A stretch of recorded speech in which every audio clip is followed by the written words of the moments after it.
After weeks of consolidation, Bitcoin has finally broken toward the downside from the 22,600 to 24,300 major macro resistance. We're going to go ahead and discuss what the next move is for Bitcoin on the smaller time frame and of course the macro. Let's get into it. Okay guys, welcome back to the channel. I hope you're all having a fantastic day. We're going to be discussing Bitcoin today. Now, Bitcoin has broken down from the macro horizontal resistance between 22,600 and 24,300.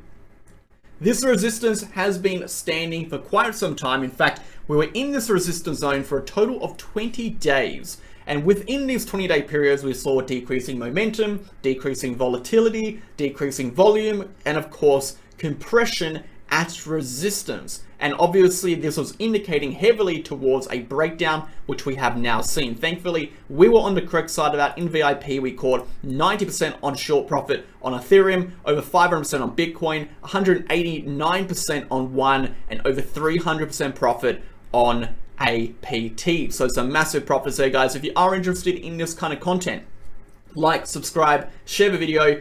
We do daily videos for technical analysis and price action analysis on this channel. You can also find us on Telegram, which is the second link down below. You'll get updates on all of our videos, analysis, information, news events, charts, and much more in this channel over here. If you are interested in that VIP channel, you can go ahead and contact me at the _MegaWhale over here, or find our membership details here. Make sure you do contact me and not a scammer. Moving on, guys, let's get into the market data. So we'll start off the history of Bitcoin. We're down 5.35% currently for the month. And again, like we've said, although February historically is quite a green month, considering the fact we had such a strong month in January, it is increasingly unlikely that we would have seen a very bullish or very green month of Feb. In fact, we've said we're more likely to see a pullback, which we did, and we do not think this pullback is going to lead to new lows. However, we do believe the pullback is going to occur in February from that resistance range. There was about an 80+% chance we actually pulled back from that resistance range, according to our technical and structural data, in comparison to just blasting right through like all the perma bulls said. Remember, guys, I don't call myself a perma bull. I don't call myself a perma bear. You guys might want to label me based on your own emotions. I don't care. I trade based on what the chart says, and I will flop between bullish and bearish depending on what the technicals and the structural data tells me, and I make the most money because of that. Moving on.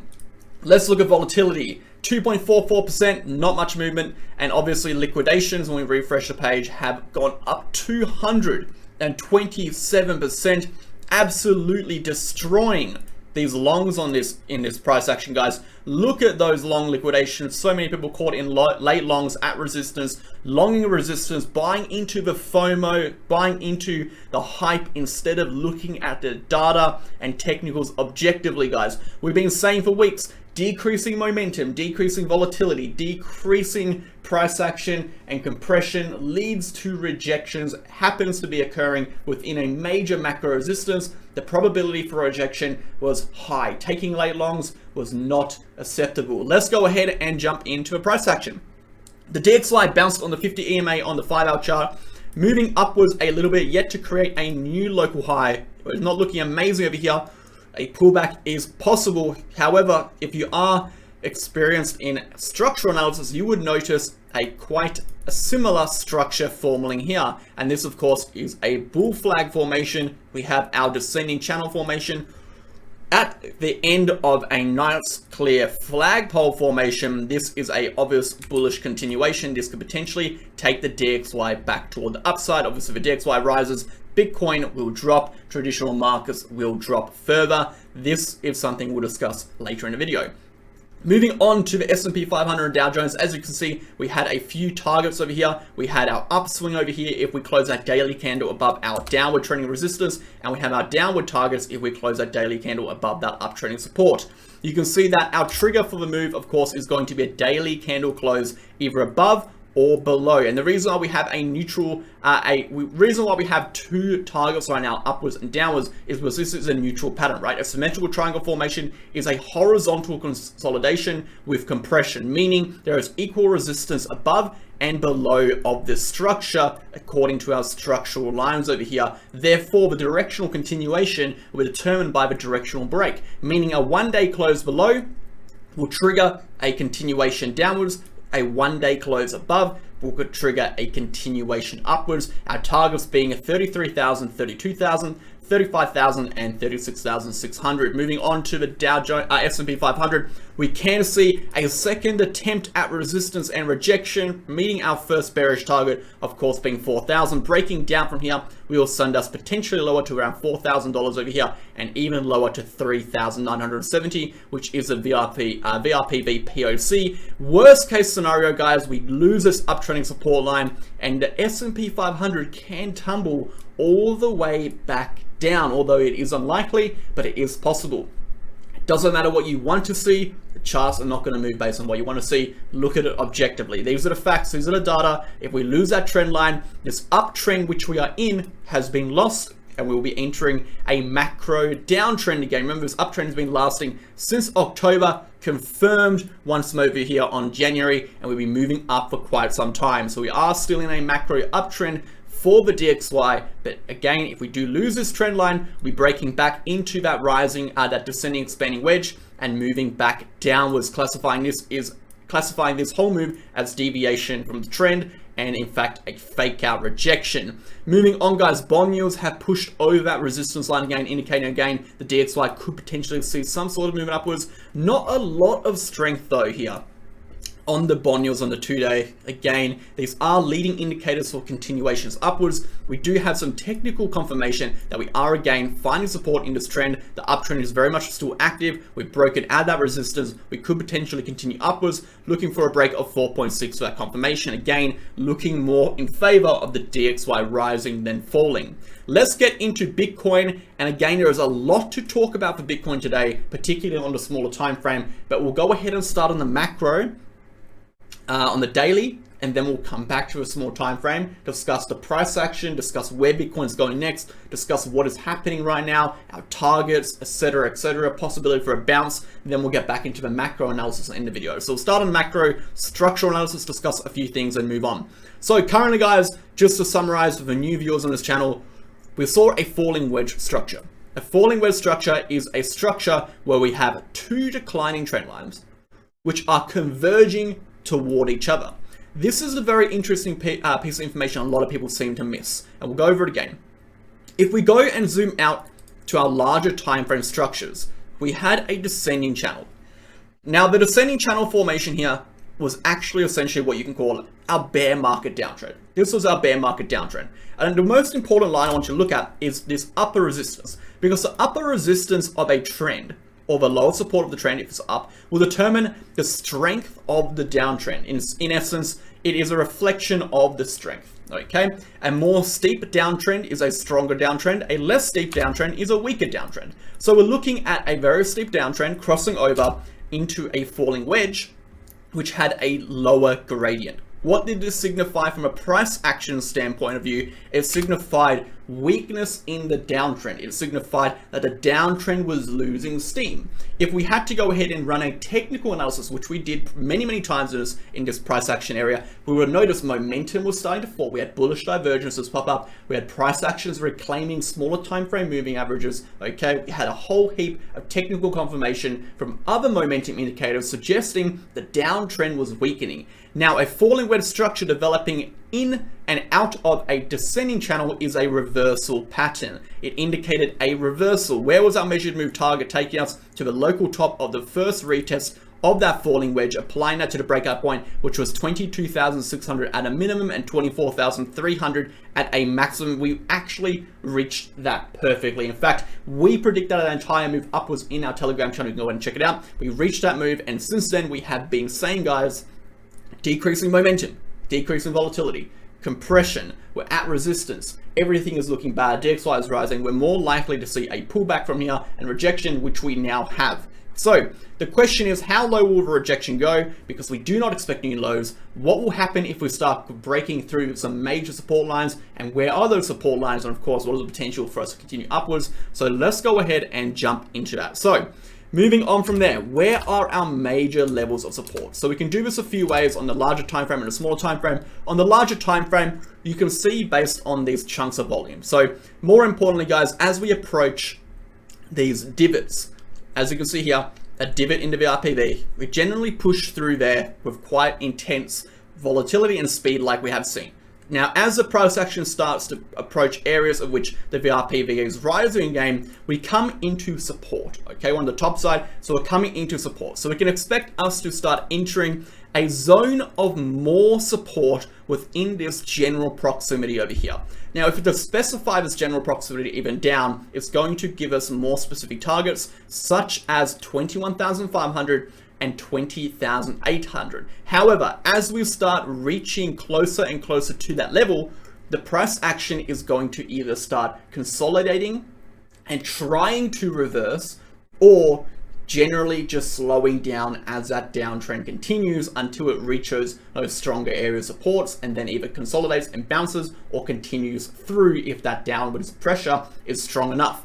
So we are coming down to where we would have more historical support, and therefore we can expect the price action that, well, what I would call the majority of the crash to have ended in regards to our volatility. The downtrend can still continue, but do not expect another huge 5-6% red candle down immediately. Expect it to be more slow and drawn out now for maybe the next 24 hours before it even makes up its mind. So moving on from there, guys, you can see this entire area in fact occupies a massive area of support. This whole area here occupies a lot of historical trading volume and again a lot of area of support. The main level we do really want to be holding above here to remain in this macro uptrend, the gain is going to be this 19,200 level. This 19,200 level, if you remember, is going to be that POC. In fact, the largest singular chunk of historical trading volume in the history of Bitcoin sits at 19,200, indicating the strongest area of support. Losing the 19,200 will be incredibly bad for Bitcoin, and will most likely send Bitcoin back to retest these lows if it does occur, specifically retesting this entire chunk of volume down over here, as we have a massive gap in volume right over here, okay? So watching out for those levels on the macro. Moving upward, you can see a similar thing. We have a huge gap in volume here. Again, breaking over 25,000 and 24,000 is the trigger for that continuation upwards. If it does occur, we are looking for a daily candle close above to confirm the continuation uptrend, which will take us to $28,000 to $29,000. Let's go ahead and get into the short-term analysis because the macro has been discussed. I wanted to briefly interrupt today's video to discuss my favorite exchange, Bitget. If you're looking for a safe, honest, reliable, and accurate exchange, look no further than Bitget. You can sign up by the link in the description to support the channel and get access to 3 exclusive perks. That being up to $5,005 in trading rewards, up to 15% discount on your trading fees, and exclusive access to our MegaWhale promotion campaigns that we run every few months. Alongside that, guys, Bitget is a non-KYC exchange, meaning you do not have to KYC. It is completely optional. Bitget also has a protection fund that secures user assets against external hacks and threats in the space. Alongside that, guys, Bitget offers up to 125x leverage on futures with extensive amount of trading pairs and liquidity on the market. I highly recommend signing up to Bitget. It is the exchange I've been using for over a year and a half now, including all of our members. If you're interested in signing up, trading there, and supporting the channel, you can do so with the link in the description. Thanks for listening.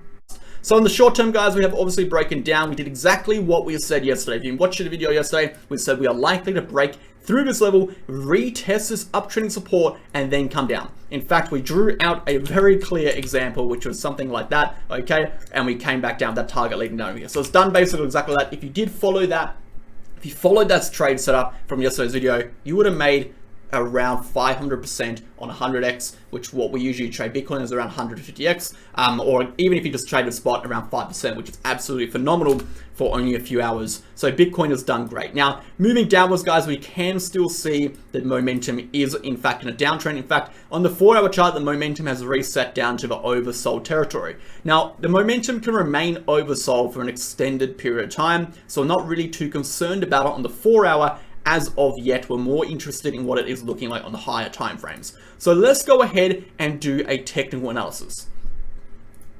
So we'll start off the VRPV again, just to make these zones more easily identifiable. If it is going to load in, let's take a look. Let's bring up our width a little bit to 50.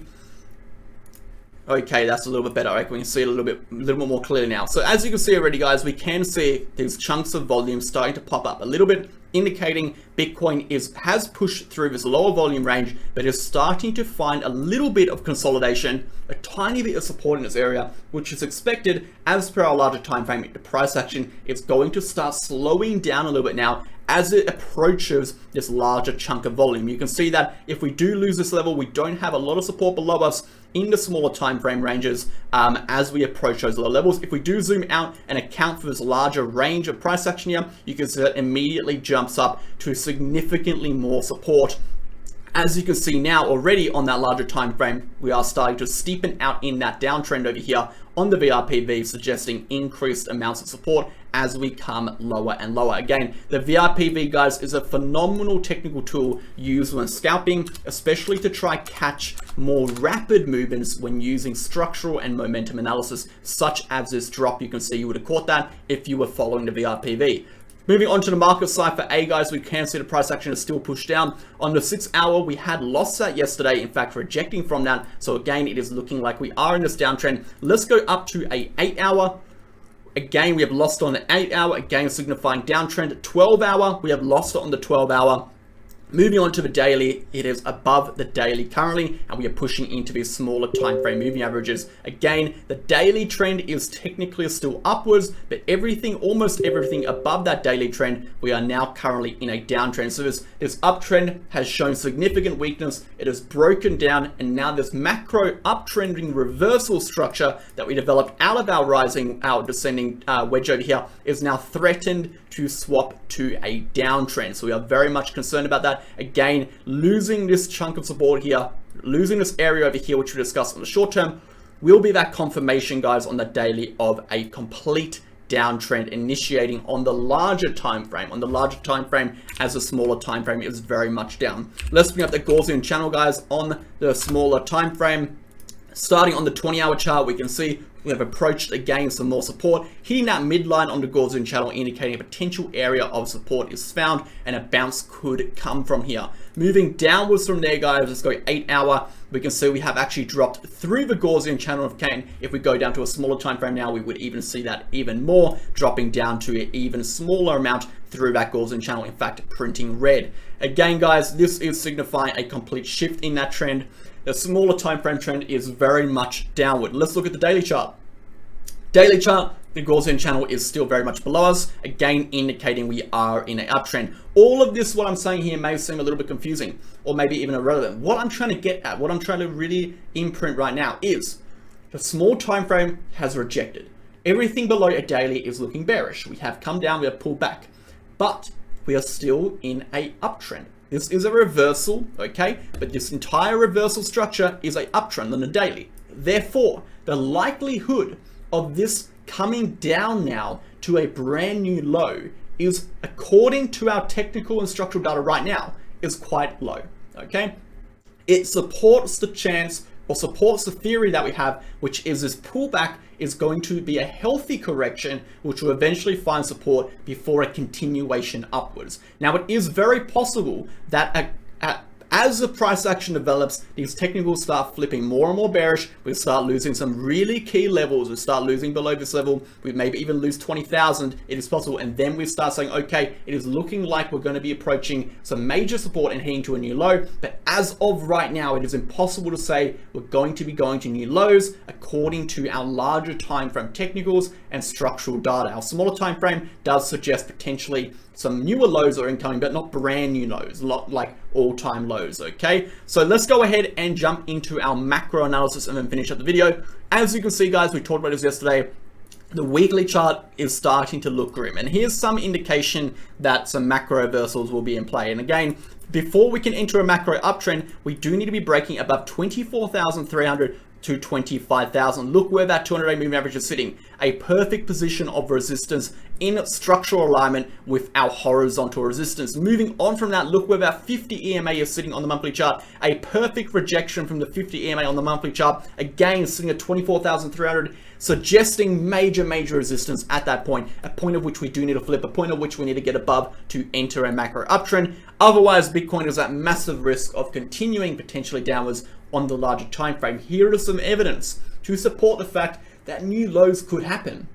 So there's some mixed evidence right now, guys, but what is absolutely clear, undoubtedly, you can't contest it. The moment we push above 25K, guys, we are now officially in a macro uptrend. That will be confirmation that the macro is more likely to continue upwards, and the bottom is almost guaranteed to be in, well, I would say guaranteed to be in according to historical data. Looking at the historical data, historical price action here on Bitcoin, the 4-year cycle, if we take a look, guys, at that 25K level, that is going to be the trigger for the continuation upwards. $29,000 is going to be our previous bull market low, as we have seen prior to this price action in previous cycles. Every time we close a monthly candle above that level, guys, we never ever close a monthly candle back below it. We continue upwards every single time, guys. So keep that in mind. So if we close that monthly candle above 30,000, guys, we are very much inclined to continue upwards for the macro trend all the way until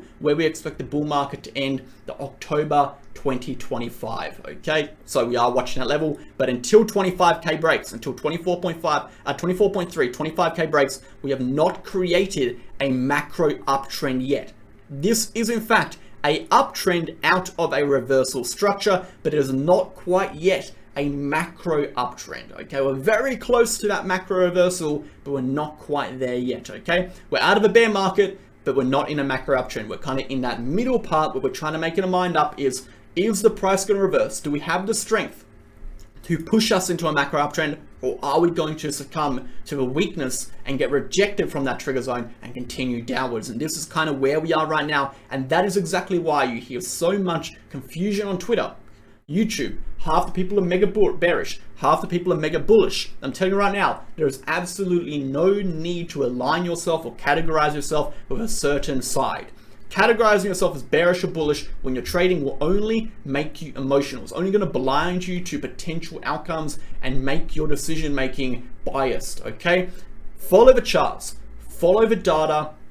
If you can't back up your analysis, if you can't back up your decisions with analysis, should I say, structural and technical, you do not have a leg to stand on. You are purely and simply emotional, and that is going to come and bite you in the butt when you try and make your trades. Okay, looking at the data right now, we are bearish. Looking at the short-term data, we are bearish. Looking at the daily data, we are on an uptrend, but we still do have room to come down on the smaller time frame before we try find daily support. The weekly, the monthly is not looking amazing, as we have not created local highs, we've not broken for our macro moving averages, we have not broken for our macro triggers for continuation upwards, but since that daily uptrend is still intact, we do have potential to create a local low, a healthy correction, and retest those levels as of right now. Will it happen? I can't predict the future, I can only tell you what I see. Thanks for tuning in, guys. I hope you have a great video, I hope you have a great day too, and I'll see you guys tomorrow. Cheers.